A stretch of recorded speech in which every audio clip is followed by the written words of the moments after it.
There has been a significant increase in the utilization of Lancet drones by the Russian military. According to recent news, the highly developed Lancet 3 system of Russia has achieved a significant milestone by successfully engaging and neutralizing a German-made Leopard 2 tank. This remarkable system has gained prominence within the Russian armed forces due to its outstanding flexibility in reconnaissance and precision strikes. Equipped with high explosive or HE fragmentation warheads, the Lancet demonstrates exceptional precision. On a battlefield lit with fire and smoke, a small buzzing sound cuts through the chaos. Soldiers rush to activate electronic jammers, confident they can block whatever's coming. For years, this tactic has saved lives. Jam the signal, and the drone falls from the sky. But then something terrifying happens. The drone doesn't crash. It adapts. It reroutes. It locks back onto its target, weaving through defenses like a predator with a mind of its own. Seconds later, an explosion tears through the front line. This is the nightmare Ukraine has been facing, and it's called the Lancet 3.0. The original Lancet drones were already infamous. First used by Russia in Syria and later in Ukraine, they were cheap, effective kamikaze drones that could loiter over a battlefield and dive into tanks, artillery, or command posts. They weren't as advanced as Western drones, but they didn't need to be. They were expendable, easy to produce, and deadly in swarms. But there was always a weakness: jamming. Ukraine, backed by NATO, developed powerful electronic warfare systems that could block GPS and communication links. Once jammed, early Lancets often spiraled out of control or failed to strike accurately. For a while, it looked like Russia's kamikaze drones might be losing their edge. That was then. In 2025, Russian engineers introduced what they call Lancet 3.0, and it comes with AI. So how does this new system work? Unlike older drones that relied heavily on satellite signals or operator commands, Lancet 3.0 has onboard AI that lets it think for itself in contested environments. When it detects jamming, it doesn't freeze, it switches. Using machine vision and pattern recognition, it locks onto shapes, heat signatures, and even movement patterns. Tanks, artillery guns, or radar trucks all leave visual and thermal fingerprints.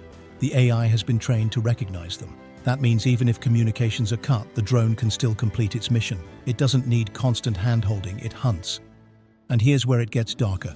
Reports from the battlefield suggest these drones are now capable of swarm tactics. Instead of one drone diving in, several launch together, sharing targeting data through encrypted bursts before going silent. Even if one is jammed, the others continue, forcing defenders to spread their firepower thin. In some cases, soldiers have described the drones circling like vultures, waiting for the right moment to strike, as if coordinated by an unseen hand. That's the AI at work, making battlefield decisions once reserved for human commanders. Why does this matter so much? Because for decades, electronic warfare was the ultimate shield. Nations believed that with strong enough jammers, drones, and missiles could be blinded. But now, with AI-guided autonomy, that shield is cracking. Think about it. If drones can adapt in real time, jammers no longer guarantee safety. Suddenly, tanks parked behind cover, artillery crews hiding under camouflage, even convoys on the move, all are vulnerable. And if Russia can mass-produce these systems, the battlefield becomes a place where survival is measured in minutes. And it's not just Ukraine that's worried. NATO analysts have been watching closely, because what's being tested in Ukraine today could be deployed elsewhere tomorrow. Imagine swarms of AI-powered Lancets flooding into the Baltic, targeting radar stations and missile defenses, or waves of them descending on supply lines in Eastern Europe. Even the US military, with its advanced defenses, is alarmed. In Pentagon war games, scenarios are already being run where AI kamikaze drones bypass jamming and overwhelm bases. The fear isn't just about destruction, it's about psychology. How do soldiers fight when the enemy's weapons adapt faster than they can respond? But here's what makes this different. Lancet 3.0 isn't just a small step forward, it's a leap. By embedding AI directly on board, Russia has turned a cheap loitering munition into a hunter that adapts mid-mission. It can lock on visually, evade jammers, and even coordinate with others in a swarm. For the cost of a few $1,000s per drone, Moscow now has a weapon that can challenge systems worth millions. And here's the most chilling part. Russia claims production costs are still low. In other words, these drones can be built by the hundreds, maybe thousands. AI used to be expensive, but advances in chips and software have made it cheap enough to embed in disposable weapons. For Moscow, it's a way to level the playing field against wealthier adversaries. But there's another layer: propaganda. Russian state media has been showcasing footage of Lancet strikes with triumphant music, showing Western-supplied weapons blown apart. The message is clear: your aid is useless, our drones can adapt. Whether exaggerated or not, the psychological impact is powerful. Ukrainian soldiers now talk about Lancets as if they're predators, always circling, always learning. Fear itself becomes a weapon. Of course, there are counters. Western militaries are developing AI-based defenses of their own. Imagine automated turrets that detect and shoot drones mid-air, or electronic warfare systems that constantly shift frequencies to confuse onboard AI. Some are experimenting with non-drone battles, sending cheap interceptors to collide with incoming swarms. But the cat-and-mouse game is accelerating. Every counter leads to a counter-counter. And the side with faster AI adaptation may win.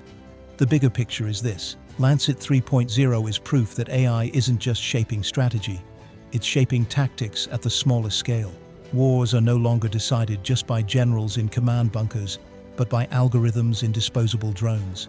And those algorithms don't hesitate, don't tire, and don't fear death. This is the future of attrition warfare: cheap, intelligent machines grinding down expensive, human-operated systems. So let's ask the question nobody wants to face.